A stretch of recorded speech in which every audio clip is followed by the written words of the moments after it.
Bollywood star की photo थी। मैं सोच रहा था देखो इस युवा ने जान दी।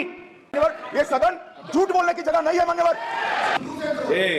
अग्निवीर यूज एंड थ्रो मजदूर, और आप उससे कहते हो, उसको आप 6 महीने की ट्रेनिंग देते हो,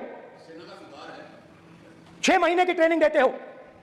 दूसरी तरफ चाइना के जवान को 5 साल की ट्रेनिंग मिलती है, राइफल लेकर उसके सामने खड़ा कर देते हो, उसके दिल में भय पैदा करते हो, एक जवान और दूसरे जवान के बीच में फूट डालते हो कि एक को पेंशन मिलेगी, एक को शहीद का दर्जा मिलेगा, दूसरे को नहीं मिलेगा, और फिर अपने आप को देशभक्त कहते हो। ये कैसे देशभक्त है?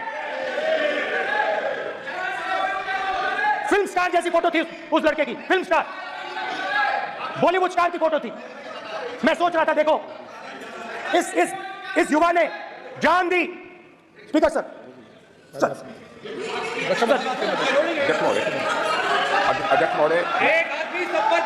अध्यक्ष महोदय, मैं नेता प्रतिपक्ष से अनुरोध करना चाहूंगा, गलत बयानी करके सदन को गुमराह करने की कोशिश। गलत नहीं है सर, गलत नहीं है सर, देना चाहता हूं कि युद्ध के दौरान अथवा सीमाओं की सुरक्षा के दौरान यदि हमारा कोई अग्निवीर का जवान शहीद होता है तो उसके 1 करोड़ रुपए की धनराशि सहायता के रूप में उसके परिवार को मुहैया कराई जाती है।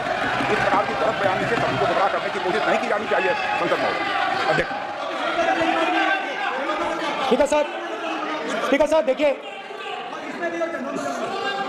स्पीकर साहब देखिए, राजनाथ सिंह जी की एक राय है, मेरी एक राय है। सच्चाई अग्निवीरों को मालूम है, हमें बोलने की जरूरत नहीं है। अग्निवीर को किस चीज का सामना करना पड़ता है, शहीद का दर्जा मिलता है या नहीं मिलता है, कॉम्पनसेशन मिलता है नहीं मिलता है, पेंशन मिलती है नहीं मिलती है, वो उसको मालूम है। पॉइंट ऑफ ऑर्डर है मान्यवर।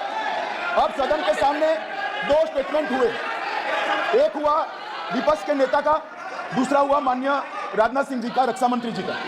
ये कहते हैं कि 1 करोड़ रुपया नहीं मिलता है। श्री राजनाथ सिंह ने अधिकृत रूप से कहा कि मारे जाने वाले अग्निवीर को जो शहीद होता है उसको 1 करोड़ रुपया मिलता है।